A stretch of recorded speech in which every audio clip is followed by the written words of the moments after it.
مجھے یاد ہے کہ میں نے اپنے 2-3 کالموں کے ذریعے اس مسئلے کو چھیڑا اور پاکستان کے دینی حلقوں کو اس طرف متوجہ کرنا چاہا تو مجھے بعض دوستوں نے سمجھانے کی کوشش کی کہ کس آگ میں ہاتھ ڈال رہے ہو، مگر میرے لیے بالکل خاموش رہنا ممکن نہیں تھا۔ البتہ اسے میری کمزوری سمجھ لیں یا حکمت عملی کہ کوئی مسئلہ سامنے آئے تو اس کی نشاندہی، اس کے بارے میں دینی حلقوں کو توجہ دلانے اور متعلقہ حضرات کی ضروری بریفنگ تک اپنے کام کو محدود رکھتا ہوں۔ اس کے بعد میری خواہش اور کوشش ہوتی ہے کہ کوئی ایسا حلقہ اس کام کو سنبھال لے جو اس کے لیے عملی جدوجہد کے تقاضے پورے کر سکتا ہوں، کیونکہ بہت سے ایسے تقاضوں کو عملاً پورا کرنا میرے بس میں نہیں ہوتا۔ اس لیے جب کوئی حلقہ یا بزرگ اس کام کو سنبھال لیتا ہے تو مجھے بہت خوشی ہوتی ہے اور میں حد الوسع تعاون بھی کرتا ہوں۔ خلیج عرب میں امریکی افواج کی آمد اور سعودی عرب کے علماء حق کی احتجاجی جدوجہد کے حوالے سے مجھے یہ دیکھ کر بہت زیادہ خوشی اور مسرت ہوئی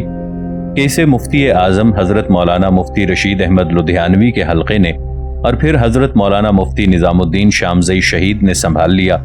اور اس خوبی کے ساتھ سنبھالا کہ اس کا حق ادا کر دیا۔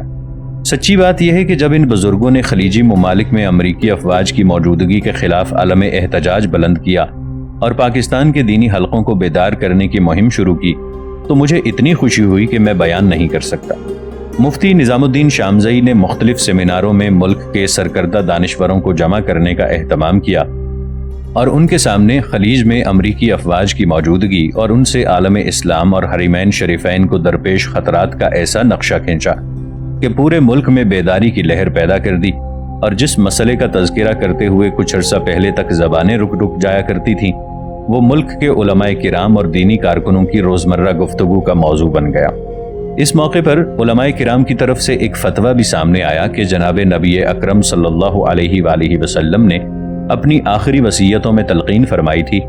کہ یہود و نصارہ کو جزیرہ عرب سے نکال دو۔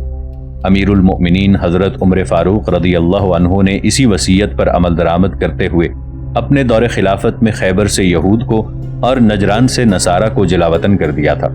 اس لیے جزیرہ عرب اور خلیج عرب میں امریکہ اور اس کے اتحادیوں کی افواج کی موجودگی اور اس خطے کے ممالک میں امریکہ کا بڑھتا ہوا اثر و رسوخ جناب نبی اکرم صلی اللہ علیہ وآلہ وسلم کے اس ارشاد گرامی اور وصیت کی خلاف ورزی ہے۔ اس فتوے اور موقف کی وضاحت اور قومی سطح پر اسے اجاگر کرنے میں مفتی نظام الدین شامزئی شہید نے متحرک اور بھرپور کردار ادا کیا۔ مفتی شامزئی شہید رحمت اللہ علیہ جہاد افغانستان اور طالبان کی اسلامی حکومت کے عملی سرپرستوں میں سے تھے۔ انہوں نے طالبان حکومت کے دفاع اور پشت پناہی میں کوئی کسر اٹھا نہ رکھی اور ہر ممکن ذریعے سے جہاد افغانستان کے منطقی نتائج کے تحفظ اور طالبان حکومت کی پشت پناہی میں مصروف رہے۔ افغانستان پر امریکی حملہ اور امریکی جارحیت کے حوالے سے حکومت پاکستان کا کردار عالم اسلام کے بڑے سانحات میں سے ہے جن پر دینی حلقوں نے ہمیشہ شدید غم و غصے کا اظہار کیا ہے۔ اس کے خلاف اٹھنے والی آوازوں میں مفتی نظام الدین شامزئی کی آواز سب سے زیادہ بلند اور توانا رہی ہے۔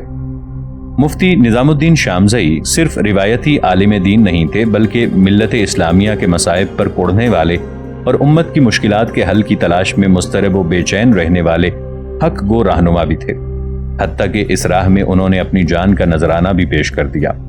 اللہ تعالیٰ ان کی خدمات کو قبول فرمائے، سیئات سے درگزر کریں اور جنت الفردوس میں اعلیٰ مقام سے نوازیں۔ 8 جون 2004 مولانا مفتی نظام الدین شامزئی کی المناک شہادت اور ٹارگٹ کلنگ پر گزشتہ روز ملک بھر میں متحدہ مجلس عمل کی اپیل پر یوم احتجاج منایا گیا۔ مختلف شہروں میں ہڑتال ہوئی، احتجاجی مظاہرے ہوئے اور جمعۃ المبارک کے اجتماعات میں اس وحشیانہ قتل کی شدید مذمت کرتے ہوئے ان کے قاتلوں کی گرفتاری کا مطالبہ کیا گیا۔ مفتی نظام الدین شامزئی سوات سے تعلق رکھنے والے ایک بے باک اور حق گو عالم دین تھے۔ انہوں نے جامعہ فاروقیہ کراچی میں تعلیم پائی اور وہیں تدریس و افتاء سے منسلک ہوئے۔ سالہ سال تک مادر علمی میں خدمات سر انجام دینے کے بعد جامعہ علوم اسلامیہ بنوری ٹاؤن سے وابستہ ہوئے اور آخر دم تک علامہ سید محمد یوسف بنوری رحمۃ اللہ علیہ کی قائم کردہ اس عظیم درسگاہ میں علمی و تدریسی فرائض سر انجام دیے۔ ان کی عمر کچھ زیادہ نہ تھی، 52 برس کی عمر میں عروس شہادت سے ہمکنار ہوئے، مگر اس مختصر عمر میں انہوں نے جو خدمات سر انجام دیں اور علمی اور دینی حلقوں میں جو مقام حاصل کیا وہ بلا شبہ قابل رشک ہے۔ ان کی تیز رفتاری کی وجہ اب سمجھ میں آتی ہے کہ وقت تھوڑا اور کام زیادہ تھا، اور جسے تھوڑے وقت میں زیادہ کام کرنے کی ڈیوٹی سونپ دی جائے اس کی رفتار یہی ہوتی ہے۔ مفتی صاحب سے پہلی ملاقات مجھے یاد نہیں کہ کب ہوئی تھی، مگر آخری ملاقات تبلیغی اجتماع کے رائے کے گزشتہ سال کے سالانہ اجتماع میں ہوئی۔ اس گفتگو میں زیر بحث آنے والے امور انتہائی اہم تھے، مگر ان کا اظہار سردست ضروری نہیں۔ اس کے بعد مولانا مفتی نظام الدین شامزئی سے غالباً کوئی ملاقات نہیں ہوئی، البتہ ایک پرانی ملاقات کا تذکرہ مناسب معلوم ہوتا ہے جب سرکردہ علماء کرام کے ایک وفد نے ازبکستان کا دورہ کیا اور تاشقند، سمرقند اور خرطنگ کے مسلمانوں اور علماء سے ملاقاتیں کی۔ ناظرین، آگے بڑھنے سے پہلے کامنٹ سیکشن میں ہمیں اپنی آراء سے ضرور آگاہ کیجیے گا کہ آپ کو ہماری یہ سیریز کیسی لگ رہی ہے۔ آئندہ آنے والی اقساط سے باخبر رہنے کے لیے ہمارے چینل کو سبسکرائب کر لیں اور ساتھ موجود بیل آئیکن کو ضرور کلک کر لیں۔ شکریہ۔ مفتی نظام الدین شامزئی شہید کے نامہ اعمال میں بہت سی نیکیاں ہیں اور اللہ تعالیٰ نے اس تھوڑی سی عمر میں انہیں بہت سے اعمال صالحہ سمیٹنے کا موقع اور توفیق عطا فرمائی ہے۔ ان کی خدمات کی فہرست لکھنے کے لیے اگر مجھے کہا جائے تو میں سب سے پہلے ان کے اس جرت مندانہ کردار کا تذکرہ کروں گا جو انہوں نے پاکستان کے دینی حلقوں میں خلیج عرب میں امریکی افواج کی موجودگی کے خلاف بیداری اور احتجاج کی فضا پیدا کرنے کے لیے ادا کیا۔ یہ وقت وہ تھا جب سعودی عرب کے اکابر علماء کرام نے شاہ فہد کے نام ایک عرضداشت میں خلیج میں یہود و نصارہ کی فوجوں کے اجتماع کے خلاف احتجاج کیا اور حرمین شریفین کے محترم امام الشیخ علی حذیفی مدظ اللہ نے مسجد نبوی میں خطبہ جمعۃ المبارک کے دوران سابقہ روایت سے ہٹ کر مشرق وسطیٰ میں یہود و نصارہ کے معاندانہ کردار کو موضوع بحث بنایا۔ پاکستان میں اس وقت سعودی حکومت کے احترام کی وجہ سے دینی حلقوں میں اس مسئلے پر خاموشی جیسی کیفیت طاری تھی۔ ابتدا میں بعض کالموں میں اس مسئلے کو چھیڑنے کی سعادت مجھے حاصل ہوئی، مگر حضرت مولانا مفتی رشید احمد لدھیانوی قدس اللہ سرہ العزیز اور حضرت مولانا مفتی نظام الدین شامزئی نے اس مسئلے کو جس جرت و حوصلے اور عزم و ولولے کے ساتھ اٹھایا، اس نے اگلی پچھلی ساری کسریں نکال دیں، بلکہ مفتی نظام الدین شامزئی نے تو اسے زندگی کا مشن بنا لیا۔ اس حوالے سے جب پاکستان کے دینی حلقوں میں پائے جانے والی موجودہ بیداری کو دیکھتا ہوں اور سابقہ حالات سے اس کا موازنہ کرتا ہوں تو میرا سر فرط عقیدت سے ان دونوں بزرگوں کے سامنے جھک جاتا ہے اور دل بے ساختہ انہیں دعائیں دینے لگتا ہے۔ افغانستان میں طالبان کی اسلامی حکومت کی سرپرستی اور مسلسل پشت پناہی مفتی نظام الدین شامزئی شہید کا دوسرا بڑا کارنامہ ہے، جس کا تذکرہ ان کے بارے میں لکھنے والے مضامین میں کثرت کے ساتھ ہو رہا ہے، اس لیے میں اس کی تفصیل میں جانے کی ضرورت محسوس نہیں کرتا۔ دوسرے بہت سے تجزیہ نگاروں کے ساتھ میں بھی اس بات سے متفق ہوں کہ مفتی نظام الدین شامزئی کی شہادت اور ٹارگٹ کلنگ کا تعلق انہی دو مسائل سے ہے، اور ان کی شہادت سے پہلے اور بعد میں جس فرقہ وارانہ دہشت گردی کا کراچی میں اہتمام کیا گیا وہ اس رخ سے عوام کی توجہ ہٹانے کے لیے ہے تاکہ مفتی نظام الدین شامزئی کا یہ قتل بھی فرقہ وارانہ کشیدگی کے دھندلکوں میں گم ہو کر رہ جائے۔ راہ حق میں مفتی نظام الدین شامزئی کا قتل پہلا قتل نہیں ہے۔ صرف کراچی کی حد تک اس سے قبل جامعہ انوار القرآن آدم ٹاؤن کے شیخ الحدیث مولانا انیس الرحمن درخواستی شہید ہوئے۔ جامعہ فاروقیہ کے معزز اساتذہ نے جام شہادت نوش کیا۔ حضرت مولانا محمد یوسف لدھیانوی رحمۃ اللہ علیہ اس دہشت گردی کا نشانہ بنے۔ حضرت مولانا ڈاکٹر حبیب اللہ مختار اور حضرت مولانا عبد السمی اس درندگی کی زد میں آئے، اور اب مولانا مفتی نظام الدین شامزئی بھی اس شاہراہ شہادت پر چلتے ہوئے اپنے ساتھیوں سے جا ملے ہیں۔ ان کی شہادت پر ہونے والے ملک گیر احتجاج سے ہم متفق ہیں۔ ان کے قاتلوں کی گرفتاری کا مطالبہ کرتے رہنا ضروری ہے، اور اس ٹارگٹ کلنگ کی پشت پر کار فرما اصل قوتوں کو بے نقاب کرنا بھی ہماری ذمہ داری ہے۔ مگر اس سب کا نتیجہ حسب سابق رہے گا، اور موجودہ سسٹم سے یہ توقع رکھنا عبث ہوگا کہ وہ اس وحشیانہ قتل کا سراغ لگانے اور اس قسم کی المناک وارداتوں کی روک تھام کے لیے کوئی کردار ادا کر سکے گا۔ چنانچہ اصل ضرورت مفتی صاحب شہید کے مشن کو جاری رکھنے اور ان کی روایات کے تسلسل کو برقرار رکھنے کی ہے۔ اسلام کی سربلندی، دینی قوتوں کی بیداری، استعماری قوتوں کو بے نقاب کرنا، یہود و نصارہ اور ہنود کی اسلام دشمن سرگرمیوں سے مسلمانوں کو باخبر رکھنا، نئی نسل کو مروبیت سے بچاتے ہوئے دشمن کے خلاف ذہنی اور فکری طور پر تیار کرنا، اور کسی ملامت و خوف و تحریض کو خاطر میں نہ لاتے ہوئے ہر محاذ پر حق کی آواز بلند کرتے رہنا ہر دور میں اہل حق کا شعار رہا ہے۔ مفتی نظام الدین شامزئی شہید بھی اسی شعار کے نمائندے تھے، اور ان کے ساتھ محبت اور وفا کا تقاضا یہی ہے کہ اس شعار کا پرچم بلند رہے اور اس میں کوئی جھول نہ آنے پائے۔ اللہ تعالی حضرت مفتی صاحب کو کروٹ کروٹ جنت نصیب کریں اور بلند سے بلند تر درجات سے نوازیں، آمین۔ امریکی صدر کا افغان صدر کو مشورہ۔ 26 جون 2004۔ 19 جون کو لاہور سے PIA کے ذریعے نیو یارک آتے ہوئے راستے میں جہاز 2 گھنٹے کے لیے مانچسٹر میں رکا تو روزنامہ جنگ لندن دیکھنے کا موقع ملا۔ اس میں ایک چھوٹی سی خبر تھی کہ افغانستان کے صدر حامد کرزئی گزشتہ دنوں جب امریکہ کے صدر بش سے ملے تو انہوں نے اس خواہش کا اظہار کیا کہ وہ امریکہ میں رہنا چاہتے ہیں اور وہاں قیام کو پسند کرتے ہیں، مگر صدر بش نے انہیں بے ساختہ جواب دیا کہ وہ افغانستان جا کر اپنی ذمہ داریاں ادا کریں۔ اس سوال کے جواب کے پیچھے ماضی کی ایک پوری دنیا آباد ہے، مگر اس سے قبل ہم اس حقیقت کا اعتراف ضروری سمجھتے ہیں کہ واقعی جو شخص امریکہ میں آتا ہے اس کا یہاں رہنے کو جی چاہتا ہے۔ اس کی وجہ یہ ہے کہ دنیاوی زندگی کی ظاہری سہولتوں کی جس قدر فراوانی امریکہ میں ہے، کسی دوسرے ملک بالخصوص تیسری دنیا اور مسلم دنیا کے کسی ملک میں اس کا تصور بھی نہیں کیا جا سکتا۔ یہ سہولتیں اسباب و وسائل کی فراہمی کے حوالے سے بھی ہیں اور قانون کی عملداری کے حوالے سے بھی ہیں۔ امریکہ کو سائنس و ٹیکنالوجی اور سیاست و معیشت میں اس وقت دنیا پر بالادستی حاصل ہے اور پوری دنیا کے نظام اور معاملات چلائے جانے والے بین الاقوامی اداروں پر نہ صرف امریکہ کا کنٹرول ہے بلکہ وہ عملاً اس کے سامنے بے بس ہو کر اس کی ہاں میں ہاں ملانے اور اس کے ایجنڈے کو آگے بڑھانے پر مجبور ہیں۔ یہ ڈرامہ ساری دنیا کھلی آنکھوں سے دیکھ رہی ہے کہ اقوام متحدہ اور دیگر بین الاقوامی ادارے امریکہ کی بعض پالیسیوں سے اختلاف بھی کرتے ہیں اور اس کے خلاف قراردادیں بھی پاس کر لیتے ہیں، لیکن امریکہ جب کوئی کام کرنے پر آ جاتا ہے تو وہ ایک طرف دبک کر خاموش تماشائی بن جاتے ہیں اور امریکہ کو وہ کام کرنے سے روکنے میں کوئی عملی کردار ادا نہیں کر پاتے۔ افغانستان اور عراق کے معاملات میں دنیا نے دیکھ لیا کہ افغانستان کے بارے میں تو اقوام متحدہ سے امریکہ نے کسی نہ کسی طرح آشیرواد حاصل کر لی تھی، لیکن عراق کے مسئلے میں اس نے اور برطانیہ نے اتنے تکلف کی ضرورت بھی محسوس نہیں کی اور سب کچھ کر گزرنے کے بعد اپنی کارروائیوں کو دوام بخشنے کے لیے اقوام متحدہ کا سہارا لینے میں پھر سے کامیاب ہو گئے ہیں۔ اس میں کوئی شک نہیں کہ امریکہ اس وقت دنیا کی بالادست تہذیب کا مرکز ہے اور اگرچہ اس تہذیب کو اخلاقی قدروں اور عدل و انصاف کی حمایت حاصل نہیں ہے، مگر سیاست و معیشت، سائنس و ٹیکنالوجی اور خوفناک عسکری قوت کے پشت پناہی اسے یقیناً میسر ہے اور اس کے بلبوتے پر اس نے دنیا پر اپنے روب و دبدبے اور جاہ و جلال کی فضا قائم کر رکھی ہے۔ اصل بات یہ ہے کہ مغرب نے مذہب سے دستبردار ہو کر اس دنیا کو ہی سب کچھ قرار دے لیا ہے، اس لیے تمام وسائل و اسباب کو اسی زندگی کے لیے آسانیاں فراہم کرنے پر صرف کر دیا جاتا ہے۔ یہی وجہ ہے کہ مغرب میں اور اس کی دیکھا دیکھی مشرق اور عالم اسلام میں بھی سہولتوں اور آسانیوں کا فروغ ہوتا جا رہا ہے۔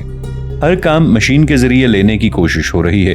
اور جسمانی مشقت کے امکانات کو کم سے کم کرنے کے لیے بے پناہ وسائل خرچ کیے جا رہے ہیں۔ واشنگٹن میں پینٹاگون کے قریب ایک محلے میں ایک پاکستانی دوست نے جو صوبہ سرحد کے دارالحکومت پشاور سے تعلق رکھتے ہیں، اپنے ریسٹورانٹ کے نئے شعبے کے افتتاح کے موقع پر اعزازی ڈنر کا اہتمام کیا، جس میں مولانا عبدالحمید اصغر اور راقم الحروف نے بھی شرکت کی۔ یہاں پاکستانی ریسٹورانٹس پر کھانا کھانے والوں کا خاصا ہجوم ہوتا ہے اور خاص طور پر امریکی باشندے جو پھیکے کھانوں کے عادی ہیں، چٹپٹے پاکستانی کھانے شوق سے کھاتے ہیں۔ ایک دوست نے بتایا کہ ریسٹورانٹ صبح 11 بجے کھلتا ہے، لیکن جب وہ اپنے اور کسی کام کے لیے ایک روز 10:30 بجے کے لگ بھگ ریسٹورانٹ میں آئے تو دروازے پر 7-8 افراد لائن میں کھڑے تھے کہ جب ریسٹورانٹ کھلے گا تو وہ پہلے داخل ہوں گے۔ اس ریسٹورانٹ میں کھانا پکانے، آٹا گوندھنے اور دیگر اشیاء خورونوش تیار کرنے کا مشینی نظم دیکھا تو میں نے عرض کیا کہ اب تو صرف یہ کسر رہ گئی ہے کہ روٹی کا لقمہ توڑنے اور منہ تک لے جانے کے لیے کوئی مشین ایجاد ہو اور انسان اس مشقت سے بھی نجات پا جائے۔ اس سہولت پسندی اور راحت طلبی نے جہاں انسان کو آسانیاں فراہم کی ہیں، وہاں بہت سے مسائل بھی کھڑے کر دیے ہیں۔ فطری مشقت سے محرومی کے بعد انسانی جسم نئی بیماریوں کا شکار بن رہے ہیں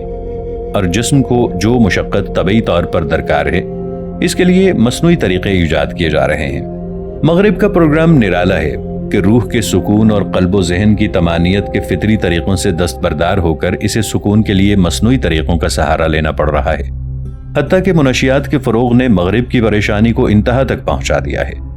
مگر وہ اس کے اسباب و عوامل اور محرکات پر غور کرنے اور ذہن و قلب کے اطمینان کے فطری طریقوں کی طرف واپسی کے لیے تیار نہیں ہے۔